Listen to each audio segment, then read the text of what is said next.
क्या आप तुला राशि के जातक हैं और इन दिनों घर के माहौल में हलचल, चुप्पी या टकराव जैसा कुछ महसूस कर रहे हैं? क्या ऐसा लग रहा है कि परिवार के भीतर कोई बात पनप रही है जिसे कोई कह नहीं रहा लेकिन महसूस हर कोई कर रहा है? तो जान लीजिए, 25 जून का चंद्र गोचर तुला राशि के चौथे भाव यानी घर, माता, भावना और घरेलू संतुलन पर सीधा असर डाल रहा है। मैं ज्योतिषाचार्य यश स्वागत करता हूं मेरी इस नई वीडियो में, जहां हम विस्तार से समझेंगे कि कैसे यह एक दिन का चंद्र गोचर आपकी घरेलू शांति को या तो रिश्ते में तब्दील कर सकता है या फिर रुखाई में बदल सकता है।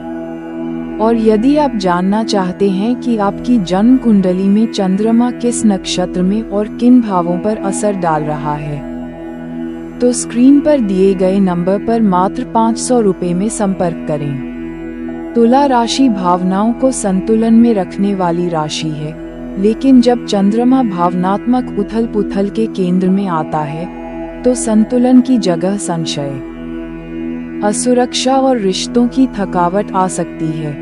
25 जून का चंद्र गोचर तुला राशि के जातकों के लिए भावनात्मक रूप से अत्यंत संवेदनशील स्थिति उत्पन्न कर सकता है, क्योंकि यह गोचर आपके चतुर्थ भाव में हो रहा है, जो माता, घर का सुख, मानसिक शांति और भावनात्मक जुड़ाव का प्रतिनिधित्व करता है। इस समय आप खुद को थोड़ा अलग, अकेला या आंतरिक रूप से अस्थिर महसूस कर सकते हैं, और आपको ऐसा लगेगा जैसे घर के अंदर सब कुछ ठीक होते हुए भी कुछ अधूरा सा है।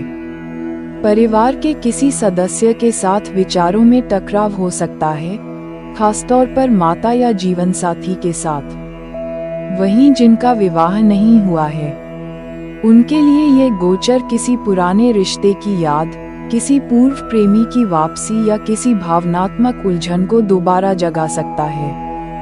कुछ तुला राशि के लोग इस दौरान घर में कोई रिनोवेशन, बदलाव या स्थान परिवर्तन से भी गुजर सकते हैं, जो मानसिक थकावट का कारण बन सकता है। वहीं दूसरी ओर, जिन लोगों के घर में पहले से ही रिश्तों में दरार चल रही है, उनके लिए ये गोचर बात को और गहरा कर सकता है। ऐसे में एक हल्का सा शब्द भी बड़ा भावनात्मक विस्फोट बन सकता है। इसलिए अत्यंत आवश्यक है कि आप इन 24 से 48 घंटों में धैर्य, संवेदनशीलता और मौन को प्राथमिकता दें। हर बात का तुरंत उत्तर देने की आवश्यकता नहीं है, कभी कभी चुप रहना ही सबसे बड़ा उत्तर होता है। तो तुला राशि के जातकों, 25 जून का ये चंद्र गोचर आपके घर, रिश्तों और भावनात्मक स्थिरता को अंदर से हिला सकता है। लेकिन यदि आप इस समय को सचेत रहकर, मौन साधकर और सही शब्दों के चयन के साथ बिताते हैं, तो यही दिन आपकी पारिवारिक स्थिति को सुधारने और भावनात्मक दूरी को पाटने का अवसर भी बन सकता है।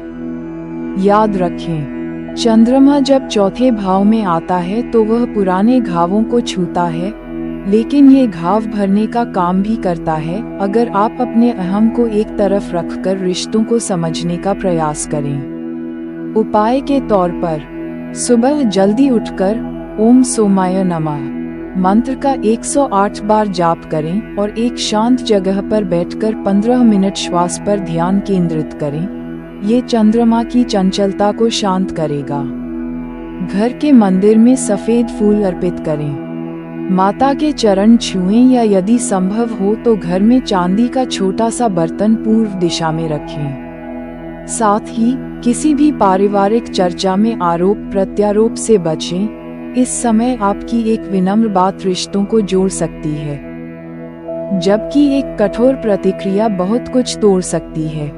यदि आप रिश्तों में भावनात्मक उलझन से गुजर रहे हैं या घर का माहौल पिछले कुछ समय से तनावपूर्ण बना हुआ है, तो स्क्रीन पर दिए गए नंबर पर मात्र 500 रुपए में संपर्क करें ताकि आपकी जन्म कुंडली के चतुर्थ भाव, चंद्र की स्थिति और ग्रह संयोगों का विश्लेषण करके सटीक समाधान बताया जा सके।